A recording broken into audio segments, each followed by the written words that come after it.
What's going on, everybody, and welcome back to the Tyrant 10, where we bring you some industry news, information on parts, or other 2A things you may be interested in 10 minutes or less. I will be your host, Mike, on behalf of Tyrant CNC. So today we're going to be talking about some news, some important stuff that's going on, both locally, abroad, all that good stuff. Talk about a couple of new parts Tyrant is bringing to market. And of course, the topic of the day will relate to your custom build, and that is going to be on the topic of tolerance stacking. Make sure you guys do get subscribed and turn the bell notification icons on. Definitely leave us a comment down below on things you are interested in hearing about or things you are interested from Tyrant CNC, maybe a cool new part you would like to see come to market. So kicking it off with the news here today, first and foremost, my veteran brothers and sisters out there, make sure you are taking care of each other with all of the craziness that has been going on over the past couple of weeks. Moving into the 2A stuff directly, the Supreme Court is going to hear a 2A related case which specifically deals with the bear portion of the to keep and bear arms. This could be very, very good, or it could be bad depending on how the court rules, but I think those of us that can read plain English understand where this decision should go. Ammo prices are finally coming down. I've been seeing some 5.56 62 grain out there for about 500, and I've been seeing 1,000 round cases of good 9mm for right around 350 to 380. We are definitely getting a little bit of a budget cut on the ammo as compared to what it has been for the past several months. Rounding out the news here, the Polymer 80 and the comments on the braces, all that stuff's going to be closing, and a couple of states and cities and municipalities have decided they don't want Polymer 80s around their city or municipality at all, which is pretty dumb because everybody has the legal right to build whatever they want under the Second Amendment.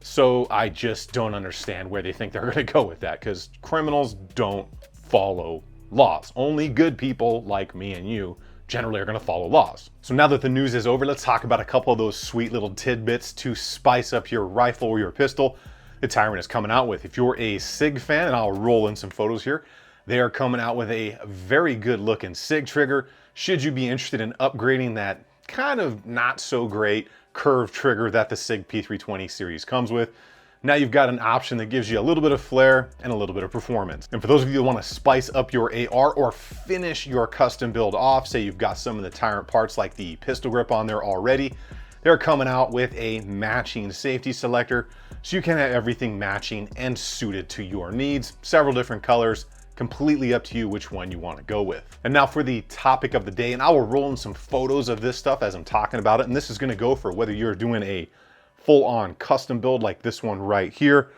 or whether you're going to be adding some things and just spicing up your plain Jane factory setup like that, which there's nothing wrong with carrying factory stuff, but there's nothing wrong with carrying fully customized stuff either. So when you are building a full custom rig or even spicing up that stock piece, you have to think about what could be called tolerance stacking. The first thing we're going to get into here is if you go with a custom barrel like this one in here, there's the things you got to look for. That barrel might be slightly oversized to give you a tighter lockup, which can cause some problems. So I will roll in a photo here of a locking block that's been taken to Pound Town by a specific barrel and just left some massive reference marks in that locking block because it was too far oversized. You really have to take these things into account. That's just one of the things you need to look out for. Next, I'm going to be talking about custom slides. I will roll in this photo of a Nomad frame where you can see, again, the front end at the beginning of the locking block here. You can see that thing was taken to Pound Town as well, and it actually broke the plastic tabs on that frame because the slide, the aftermarket slide, not this one, it was a different one, was milled incorrectly towards the front. So as the slide reciprocated, it hit those tabs and busted them off. Another thing you're going to want to pay attention to, and this goes if you are having some trigger reset issues. So if you do not know, there is a portion of the slide that's going to kick your connector over to help reset that trigger. Now, whether you have done some Cerakote or some custom mill work, maybe your gun is really dirty, or maybe it is just a bad milled slide. If you are having some reset issues, there is that portion of the slide that you can either clean, see if it's making contact, or maybe it's just got a burr or something left over from the machine shop on it. That can cause not only hang-up issues, so your slide won't go fully into battery, it might get stuck a little bit further back, but it can also cause trigger reset issues. Also, when paying attention to that, try a factory connector first. If you try an aftermarket one, sometimes the top tab on those are a little bit too tall and can really impinge on the top of that slide on the inside and cause some failure to go into battery issues. So what are your fixes for all these things? For most of those things, as long as it's not something that's just unfixable, like a poorly milled slide, generally what you're gonna need to do is maybe sand the locking block a little bit, maybe sand the rails a little bit, or possibly a little extra lube, not dousing the thing. It's not a vehicle engine. It doesn't need 8 quarts of full synthetic. Couple of extra drops and just work that slide repeatedly until it functions smooth.